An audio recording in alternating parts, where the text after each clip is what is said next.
Hi. நம்ம பார்க்குற பெரும்பாலான படம் எந்த காலகட்டத்தில் நடக்குது அப்படிங்கிறத நாம் பெருசாக கவனிக்க மாட்டோம்.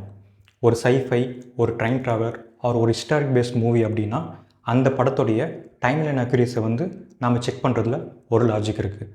ஆனால் நம்மளுடைய சமகாலத்தில் நடக்கிற ஒரு படங்களுடைய டைம்லைனை பற்றி நம்ம பெருசாக கவனிக்க மாட்டோம், அந்த படம் எங்கேஜிங்காக இருக்கிற பட்சத்தில்.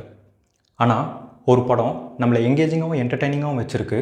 அட் த சேம் டைம் அந்த டைம்லைன் அக்யூரேஸை 100% இல்லை ஒரு 80% மேட்ச் பண்ணால், அதுவும் அந்த படம் டைரக்டருடைய முதல் படம்னு சொன்னால், இன்றைக்கி அப்படிப்பட்ட ஒரு படத்தை பற்றி தான் பார்க்க போகிறோம். வெல்கம் டு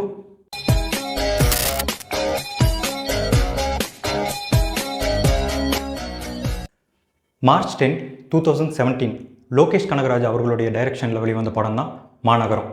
இந்த ஒட்டுமொத்த படமுமே 2 நாளில் நடக்கிற மாதிரி செட் பண்ணியிருப்பாங்க. ஃபர்ஸ்ட் டே ஸ்ரீ சென்னையில் இன்டர்வியூ அட்டன் பண்ணுவார். செலக்ட் ஆகிட்டு கூட இன்டர்வியூக்கு வந்தாங்க இல்லையா, அவரோட போய்ட்டு உட்காந்து பாரில் உட்காந்து பேசிகிட்டு இருப்பார். அதே பாரில் சந்தீப் கிஷான் தன்னுடைய ஃப்ரெண்ட்ஸோடு குடிச்சிட்டு உட்காந்துட்ருப்பார். சந்தீப் கிஷான் அடிக்க வந்த கும்பல் தவறுதலாக ஸ்ரீயை அடித்து போட்டுருவாங்க. நெக்ஸ்ட் டே மார்னிங் மயக்கத்துலேருந்து எழுந்திரிச்சு ஸ்ரீ அவருடைய ஃப்ரெண்டை காண்டாக்ட் பண்ணுறதுக்காக ஒரு பெட்டி கடைக்கு போவார். அந்த டே ஃபுல்லாக என்ன நடக்குது அப்படிங்கிறது தான் ஒட்டுமொத்த மாநகரம் படத்துடைய கதை. இப்போது இந்த கதை எந்த டேட், எந்த மந்த், எந்த இயரில் நடக்குது அப்படிங்கிறது தான் இந்த படத்துக்குள்ளேயே இருக்கிற க்ளூஸை வச்சு நாம் கண்டுபிடிக்க போகிறோம். ஃபஸ்ட் டேட் அண்ட் மந்த்தை லாக் பண்ணலாம்.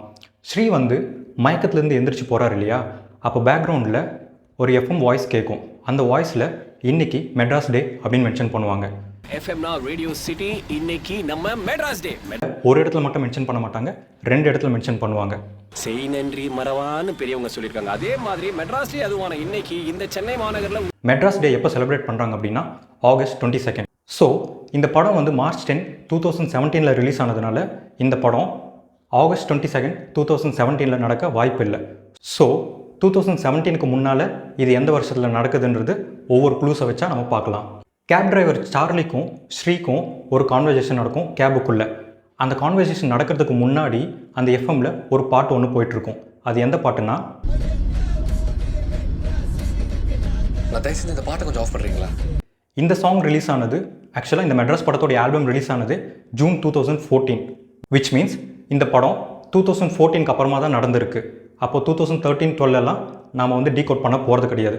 நமக்கு இப்போ இருக்கிறது 3 வருஷம், 2014, 15 and 16. சந்தீப் கிஷான் ஒரு ரவுடி கும்பலை வார்ன் பண்ணுறதுக்காக பஸ் ஸ்டாண்டில் வெயிட் பண்ணிட்டு இருப்பார்.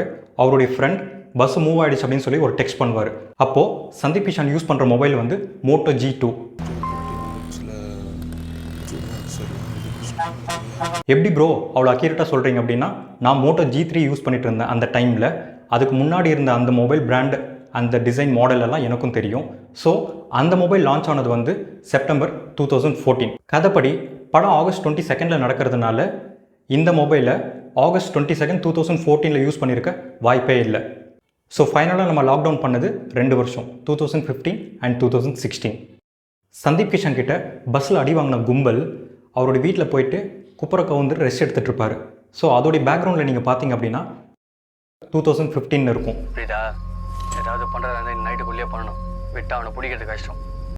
இது ஒரு சின்ன கண்டினியூட்டி மிஸ்டேக் தான். நமக்கு 2015 தான் இந்த கதை நடக்குது அப்படிங்கிறது இதிலேருந்து நம்ம தெரிஞ்சுக்கிட்டாலுமே, ஆனால் ஆகஸ்ட் 22 தானே நடக்குது, இதில் எப்படி அப்படின்னு நீங்கள் கேட்டிங்க அப்படின்னா, இந்த ஒட்டுமொத்த படத்துடைய ஷூட்டிங் ஏப்ரல் 2015 to 2015 தான் ஃபினிஷ் பண்ணி முடிச்சிருக்காங்க. ஆகஸ்ட்னு பேக்ரவுண்டில் கேலண்டர் வைக்கிறதுக்கு பதில் அவங்க ரியல் டைமில் ஷூட் பண்ண அந்த அப்படிங்கிற அந்த மந்த்தே அங்கே இருக்கும். இதுவும் ஒரு கண்டினியூட்டி மிஸ்டேக் தான். இது இங்கே மட்டும் இருக்காது. சந்தீப் பஸ் ஸ்டாண்டில் அவருடைய மொபைல் யூஸ் பண்ணார் இல்லையா, அங்கேவே அந்த மொபைல் நீங்கள் பார்த்தீங்க அப்படின்னா அதோடைய ஸ்க்ரீன் சேவரில் ஏப்ரல் 29 இருக்கும். தன்னுடைய முதல் படத்திலேயே இப்படி ஒரு ஹைப்பர்லிக் ஆக்ஷன் த்ரில்லராக கொடுத்த லோகேஷ் கனகராஜ் அவர்கள் இந்த சின்ன சின்ன கண்டினியூட்டி மிஸ்டேக்கையும் கொஞ்சம் செக் பண்ணியிருக்கலாம். But nevertheless one of the dream debut for any director. சரி ப்ரோ, இந்த டைம்லைன்லாம் உட்காந்து இப்படி எக்ஸ்பிளைன் பண்ணிட்டுருக்கியே, இதனால் என்ன அப்படின்னு கேட்குறீங்களா? எனக்கு ஒவ்வொரு படமுமே ஒரு பர்சனல் எக்ஸ்பீரியன்ஸ் தாங்க.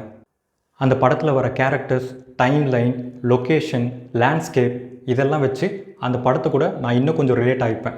அப்படி பார்க்கும்போது எனக்கு ஒரு ஹோல்சம் எக்ஸ்பீரியன்ஸாக கிடைக்கும். இந்த படம் கூட ஆகஸ்ட் 22, 2015 நடக்குதுன்னு சொன்னேன் இல்லையா, அந்த டைமில் நான் என்ன பண்ணிட்டு இருந்தேன்னா, என்ன கயிறு இது? ராக்கி. பரவாயில்லையே, கலர் கயிறுக்குலாம் ஹிந்தி பேர் வச்சிருக்கீங்க. சரி வேண்டாம், நீங்கள் என்ன பண்ணிட்டு இருந்தீங்க அப்படின்றத கமெண்ட்ஸில் சொல்லுங்கள்.